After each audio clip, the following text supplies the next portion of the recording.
ഈശോയിൽ ഏറ്റവും സ്നേഹമുള്ള പ്രിയ ദൈവമക്കളെ, ഇന്ന് ആഗോള തിരുസഭ നമ്മുടെ കർത്താവിൻ്റെ മംഗളവാർത്ത തിരുനാൾ ആഘോഷിക്കുന്നു. ഈ വിശുദ്ധ ദിനത്തിൻ്റെ എല്ലാ നന്മകളും പ്രാർത്ഥനകളും നേരുന്നു. ദൈവത്തിൻ്റെ പരിശുദ്ധമായ കൃപ ഭൂമിക്ക് ലഭിക്കുവാൻ ദൈവം ഭൂമിയിൽ നിന്ന് തിരഞ്ഞെടുത്ത സാധാരണക്കാരിൽ സാധാരണയായ ഒരു വ്യക്തിയായിരുന്നു പരിശുദ്ധ മറിയം. മറിയത്തിൻ്റെ മുമ്പിൽ ദൈവദൂതൻ മുട്ടുകുത്തി നിന്ന് സംസാരിക്കുന്നു. ദൈവകൃപ നിറഞ്ഞവളെ സ്വസ്തി, കർത്താവ് നിന്നോടുകൂടെ, നീ സ്ത്രീകളിൽ അനുഗ്രഹീതയാണ്, നിന്റെ ഉദരഫലവും അനുഗ്രഹീതം.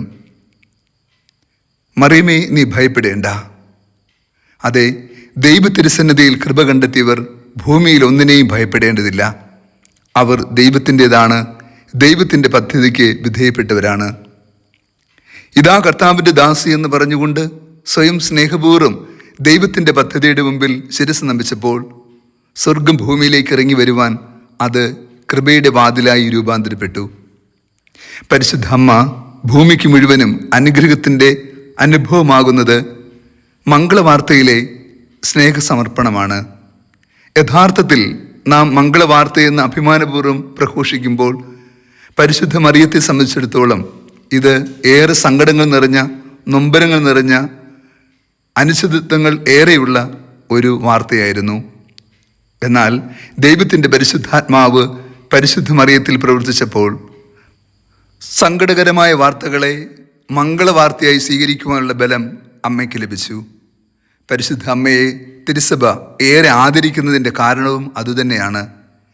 എല്ലാ ദുരന്ത വാർത്തകളെയും ദൈവത്തിൻ്റെ പദ്ധതിയുടെ ഭാഗമായി കാണാനും എല്ലാ സങ്കട വാർത്തകൾക്ക് പിന്നിലും ദൈവത്തിൻ്റെ മനോഹരമായ പദ്ധതി ഉണ്ടെന്ന് തിരിച്ചറിയുവാനും ഭൂമിയെ പഠിപ്പിച്ച നന്മയുടെ അടയാളമായിരുന്നു ഈ മംഗളവാർത്ത തിരുനാൾ. സത്യത്തിൽ ദൈവത്തിന് നമ്മെക്കുറിച്ച് ഒരു പദ്ധതിയുണ്ട്.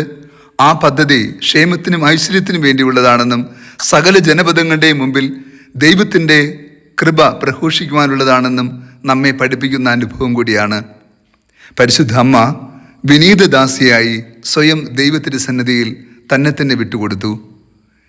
അവളുടെ കുറവുകളെ ദൈവത്തിൻ്റെ സന്നിധിയിൽ അർപ്പിച്ചുകൊണ്ട് അവളുടെ സംശയങ്ങൾ ദൂതനോട് ചോദിച്ചു. ദൂതൻ നൽകിയ മറുപടി സ്വീകരിച്ചുകൊണ്ട് അവൾ സ്വയം സമാധാനിക്കുന്നു. കർത്താവിൻ്റെ പദ്ധതി പൂർത്തിയാകുവാൻ അവൾ സ്നേഹപൂർവ്വം പ്രാർത്ഥനാപൂർവ്വം കാത്തിരുന്നു. സമയത്തിൻ്റെ പൂർണ്ണതയിൽ ദൈവത്തിൻ്റെ പദ്ധതി മറിയത്തിലൂടെ പൂർത്തിയായി. സ്വർഗം ഭൂമിയിൽ നിന്ന് തിരഞ്ഞെടുത്ത ഏറ്റവും കൃപയുടെ പാത്രമായിരുന്നു പരിശുദ്ധ മറിയം. ദൈവം ഭൂമിയിലേക്ക് ഇറങ്ങി വരുവാൻ ഉപയോഗിച്ച കോവിണിയാണ് മറിയം എന്ന് പറയപ്പെടുന്നു. സത്യമാണ്, ഭൂമിയിലെ എല്ലാ നിയമങ്ങൾക്കും വിധേയപ്പെട്ടുകൊണ്ട് ദൈവം മനുഷ്യരുടെ ഇടയിൽ ഇറങ്ങി വരുവാൻ പരിശുദ്ധ അമ്മ ഒരു നിമിത്തമായി.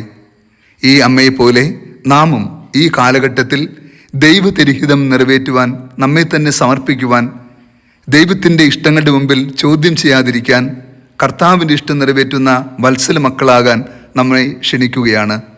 ജീവിതത്തിലെ സങ്കട വാർത്തകൾക്കിടയിലും ദൈവത്തിൻ്റെ നന്മയുടെ മംഗളവാർത്തയുണ്ടെന്ന തിരിച്ചറിവിലേക്ക് നമ്മെ ഈ ദിനം നയിക്കുന്നു.